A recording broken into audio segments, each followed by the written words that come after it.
Selamat pagi, perkenalkan nama saya Francisca Fitriani. Saya dari kelas B sore semester 3, Pendidikan Bahasa dan Sastra Indonesia. Saya berasal dari Desa Lindabatung, Kecamatan Menyuke, Kabupaten Landak. Baik, di sini saya akan menjelaskan sedikit pengertian morfologi. Morfologi adalah cabang linguistik yang mengidentifikasi satuan-satuan bahasa sebagai satuan gramatikal. Morfologi mempelajari seluk-beluk bentuk kata serta pengaruh perubahan-perubahan bentuk kata terhadap golongan dan arti kata. Atau dengan kata lain dapat dikatakan bahwa morfologi mempelajari seluk-beluk bentuk kata serta fungsi perubahan-perubahan bentuk kata itu, baik fungsi gramatik maupun fungsi semantik. Baik, di sini saya akan menganalisis kajian bahasa Dayak Kanayan Kalimantan Barat.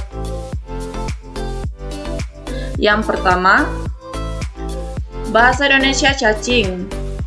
Bahasa Dayak Kanayannya lantong. Kelas katanya adalah kata sifat.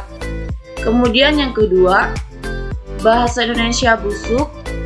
Bahasa Kanayatnya bontok. Kelas katanya kata benda. Kemudian yang ketiga, bahasa Indonesianya cuci. Bahasa Kanayatnya sah. Kelas katanya kata benda.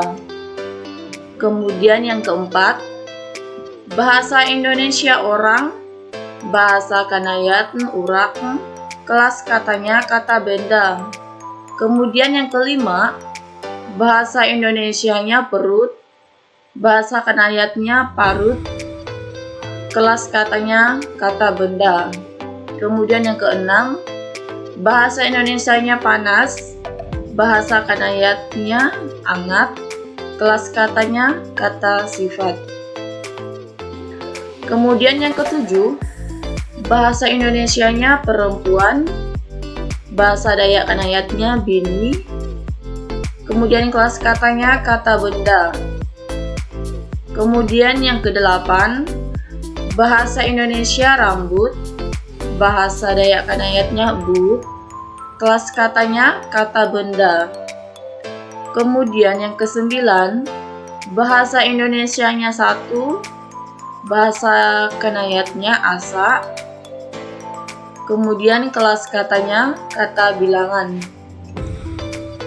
Kemudian yang ke-10, bahasa Indonesianya sedikit. Bahasa Kanayatnya sabibit. Kelas katanya kata kerja. Kemudian yang ke-11, bahasa Indonesianya siapa. Bahasa Dayak Kanayatnya sae. Dan kelas katanya kata benda. Kemudian yang ke-12, bahasa Indonesianya sempit. Bahasa Kanayatnya sampit. Kelas katanya kata sifat. Kemudian yang ke-13, bahasa Indonesianya sungai. Bahasa Kanayatnya sungai. Kelas katanya kata benda.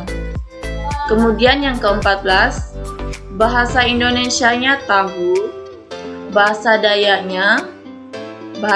Kanayatnya nuan. Dan kelas katanya kata kerja. Kemudian yang ke-15, bahasa Indonesianya takut. Bahasa Kanayatnya gali. Kelas katanya kata sifat. Kemudian yang ke-16, bahasa Indonesianya tangan. Bahasa Kanayatnya kokot. Kelas katanya kata benda. Kemudian yang ke-17, bahasa Indonesianya telinga. Bahasa Dayak Kanayatnya tarenyek. Kelas katanya kata benda. Kemudian yang ke-18, bahasa Indonesianya telur. Bahasa Kanayatnya talo. Kelas katanya kata benda. Kemudian yang ke-19, bahasa Indonesianya tertawa, bahasa Kanayatnya galak, kelas katanya kata sifat. Kemudian yang ke-20, bahasa Indonesianya 3, bahasa Kanayatnya talu, kelas katanya kata bilangan. Kemudian yang ke-21, bahasa Indonesianya tiup, bahasa Kanayatnya siup, kelas katanya kata kerja. Kemudian yang ke-22, bahasa Indonesianya air, bahasa Kanayatnya ai, kelas katanya kata benda. Kemudian yang ke-23, bahasa Indonesianya angin, bahasa Kanayatnya nyaru, kelas katanya kata benda. Yang ke-24, bahasa Indonesianya anjing, bahasa Kanayatnya asu, kelas katanya kata benda. Kemudian yang ke-25, bahasa Indonesianya apa, bahasa Kanayatnya ahe, kelas katanya kata ganti. Yang ke-26, bahasa Indonesianya bagaimana, bahasa Kanayatnya leamai, kelas katanya kata ganti. Kemudian yang terakhir, yaitu yang ke-27, bahasa Indonesianya baring, bahasa Kanayatnya buring, kelas katanya kata kerja. Sekian hasil dari kajian bahasa Dayak Kanayat Kalimantan Barat. Saya ucapkan terima kasih dan saya akhiri selamat sore.